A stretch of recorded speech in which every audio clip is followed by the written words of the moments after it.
We are Steve and Jill. Together, we've been buying and reselling land since the 90s. Our data-centric approach leaves our buyers asking, how can you sell it so cheap? Here on the Land Academy Show, We answer that and more. Steven here. Welcome to the Land Academy Show, entertaining land investment talk. I'm Stephen Jack Butala, broadcasting from sunny Southern California. Today, I talk with our senior manager for Land Academy, Erin Spence, and we catch up on what matters to our current Land Academy members. Hi, Erin. Hi. This has become quite the popular weekly show. I love it. It's the numbers are, you never know what's going to happen when you do this stuff, and people are getting a lot out of it. So it's That's a weekly great. thing now. I hope you're okay with that. I am. I'm more comfortable now. It's fine. I like it. I also have to say that when we're recording this right now on Thursday, we are about to go into our live event, our annual live event. So this is maybe like the worst scheduling on my part there ever was. It's fine. So we'll make it brief. What's on the minds of Land Academy members this week? You know, I came here with a bone to pick a little bit. Okay, good. With members and non-members. Oh, good. At least it's not me. No, it's not you. Our members are great. Our prospective members are awesome. But right now we've had just so many people trying to use our staff instead of actually learning the program. Really? It's been a big problem lately, actually, for like the last week or two. Can you give us an example? Yeah, well, so the one side of it is prospective members, and I totally understand, our staff is very knowledgeable and accommodating. We'll answer all the questions we can. But like I had a discovery call with this guy, and he basically on the phone was asking me to tell him how to pick a county. Uh-huh. And he had gone through someone else's program and it didn't work for him. And I kind of tried to tell him, I'm not trying to withhold information, but, I can't in this 10-minute phone call teach you how to pick a county. It's a lot more than that. And he kind of expected that. And then the next day he called back and tried to get one of our staff members to teach him how to use RealQuest.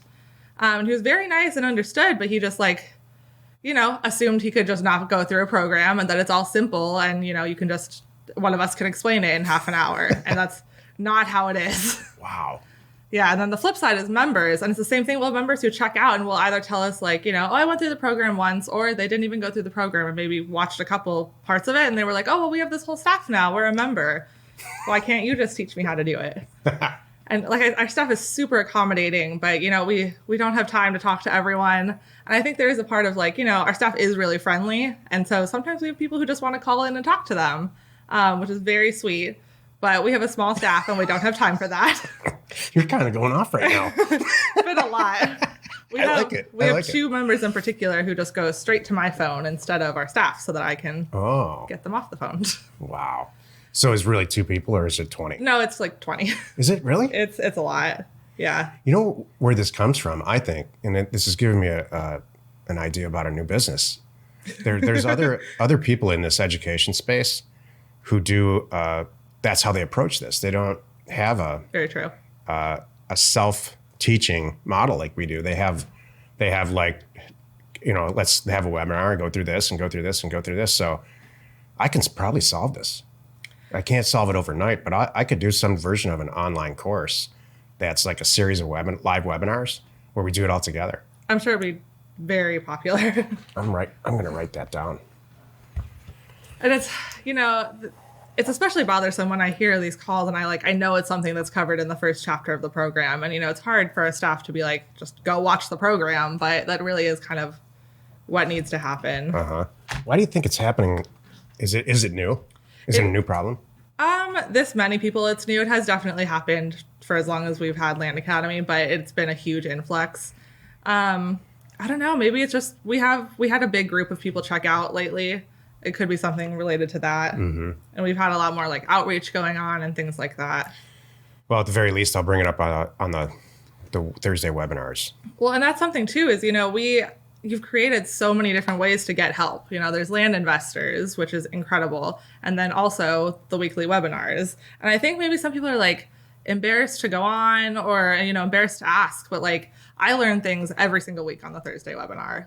There's so much information. There's never a dumb question. Sometimes people basically ask our staff to do a deal review. And for a lot of reasons, our staff can't do a deal review. Yeah. But who can? And he's there every single Thursday, except for today. What else is going on in the world of the Land Academy? I can solve this problem for you. By the way. I'm very excited.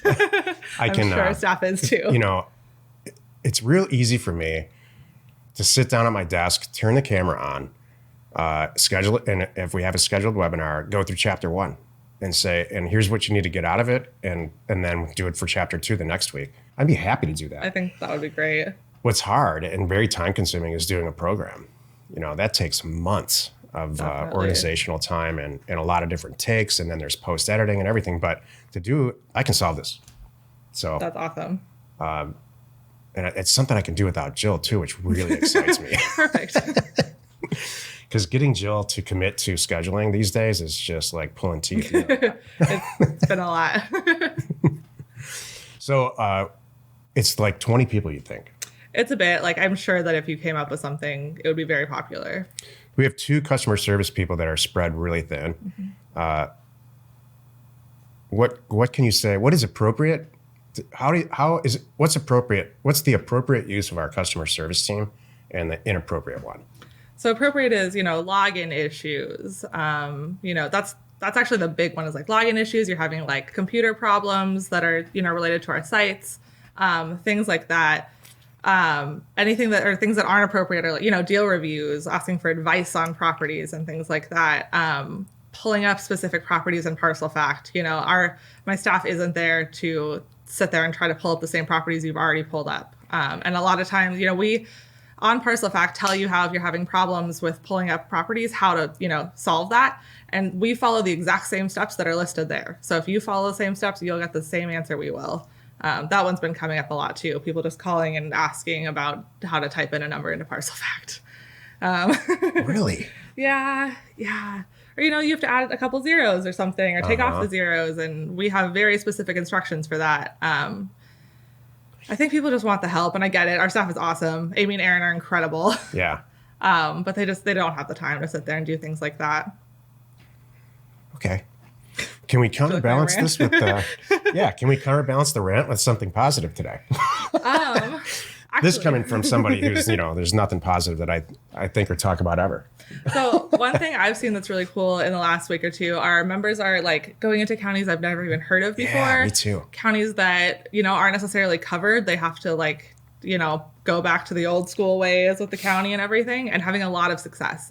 We have one new member who is working with a county that's not easy to pull up, and he's already done. It's actually the person who sent out mail 6 days after signing up. He's in an interesting county that's not easy to pull up, and he had a little bit of trouble kind of figuring it out at first and finding properties, and now he's doing deals, and he was on the phone with Omar earlier sending out another mailer. Wow. It's incredible. And he's not the only one. There really are a lot of people who are just, finding their own little niche and a weird place that's working so well.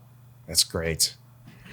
Yeah, I've gotten, it's interesting you're having this customer service change, because I've never had so many members reach out to me personally and either thank us or have questions or all of it. So there's some shift.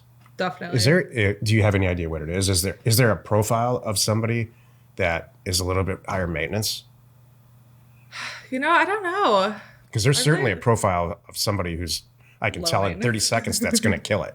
That's going to just use this program how it's supposed to be used. Yeah, the people who are high maintenance are actually the people who end up succeeding later. Like some of our most successful people that we still talk to, who are coming to the event, and the advanced members were high maintenance to begin with.